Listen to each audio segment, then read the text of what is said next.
What's going on, guys? Welcome back to another video. So today we have the Thronebreaker Dust boss. So I really want to make this video as fast as I can for another reason, because Dust and also Ironheart for my next video, they are also bosses in incursions. So my goal here today is to help you understand how Dust works and also Ironheart for my next video. So first, let's talk about the nodes for this specific Thronebreaker boss. So when the defender is knocked down, for each non-damaging debuff on them, that debuff has 50% chance to be converted into an incinerate, dealing 20% of the defender's base attack. So this helps you a lot for another reason, because it's another node, which says that the defender has a 30% chance to glance incoming basic attacks unless they're suffering from an incinerate or plasma. So this is a way how you can, apply an incinerate to the opponent. That's how we actually applied the incinerate with Omega Sentinel here, because we had a non-damaging debuff, which is a cowardice, and then with our heavy attack we converted it to incinerate, which does not let her glance, which is great.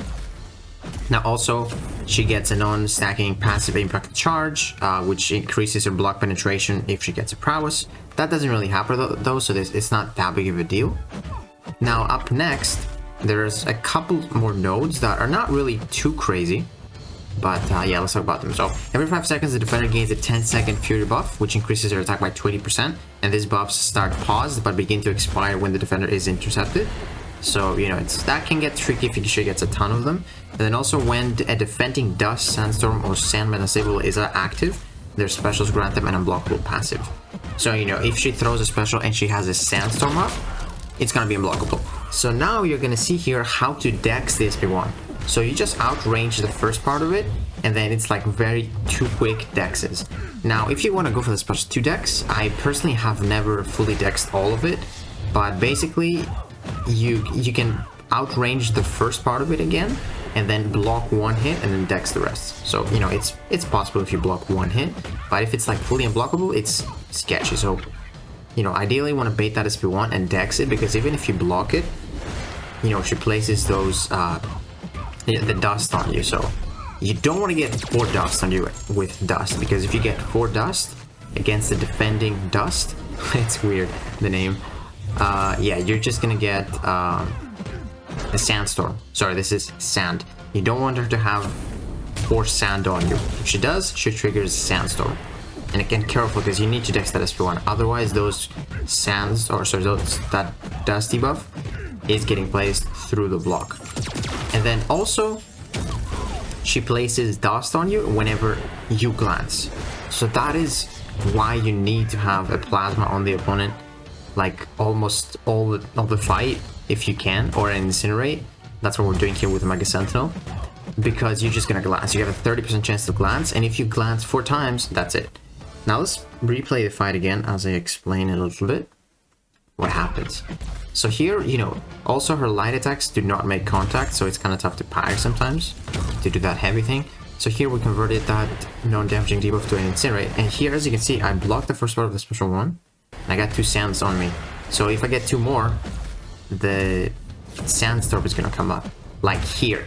Another tip, if for some reason, something goes bad and you get the Sandstorm, when you hold your block, you take less damage. As you can see here, when I was blocking, I was taking 226, but when I was not blocking, it was 564. So you always want to block until the Sandstorm goes away. That's another tip.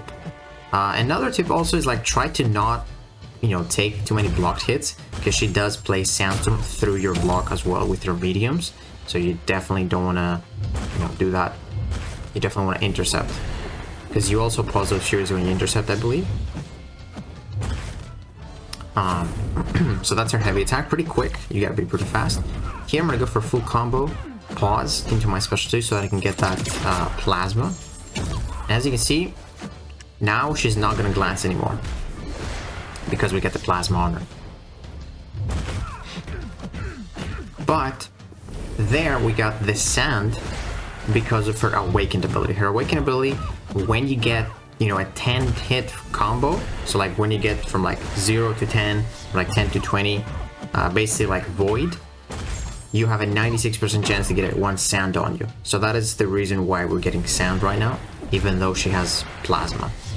So yeah, that's she's pretty tricky, But like worst case scenario, what you can do is like wait out the sand, because you know it's like it has a timer on it, it's not passive, so you can just wait it out before you get to 4. And also one thing, you do not want to purify sand.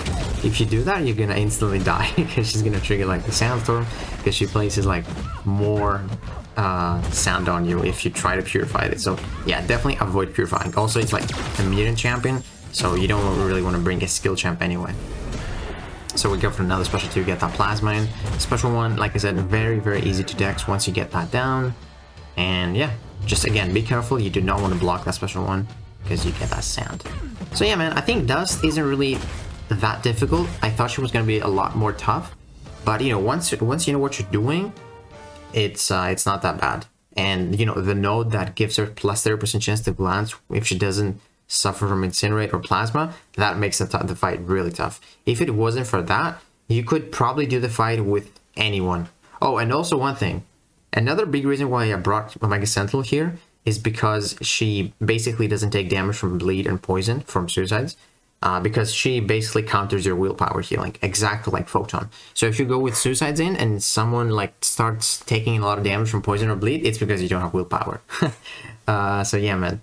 That is it for Dust. I really hope this video helps you, especially for incursions, because for incursions, it's going to be a lot harder. Who knows what node combinations, you know, you're going to get there. Also, if you get like a Dust zone 20, you know, the Sandstorm is going to hit really hard, even if you like start blocking.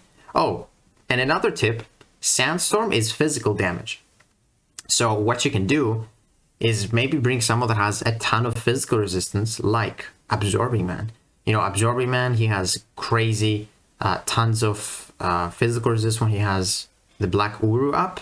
And also, another good thing about Absorbing Man is he's got a regen. So if you end up taking a bunch of damage from the Sandstorm, even though, you know, you're going to have the physical resistance, maybe take some combos, it's going to be fine with his healing. Now, for this specific fight for EQ, some other champions that could work except Omega Sentinel, I believe most of them are mutants, like, you know, Kitty Pryde. You can go for that special 1, get the Incinerate, and even if you get the passive Incinerates, you should be fine, because it says if she's suffering from Incinerate effects, she does not glance. So Kitty Pryde definitely works really nice. There is also Sunspot. He's got really good Incinerate, consistent Incinerates, so he shouldn't have any problem there. And yeah, I don't think there's anyone else that applies. Yeah, Bishop could be really nice. He's also got some regions.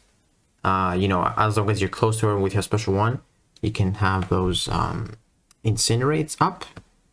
And yeah, you should be fine. Like, I think if you understand how sand works, you can fight her with whoever you want. But ideally for this EQ fight, bring someone that has Incinerate or Plasma, because it makes it a lot easier. But yeah, man, hopefully this video helped you understand how Dust works. And if you did, please give it a like, subscribe, and I'll see you in the next one.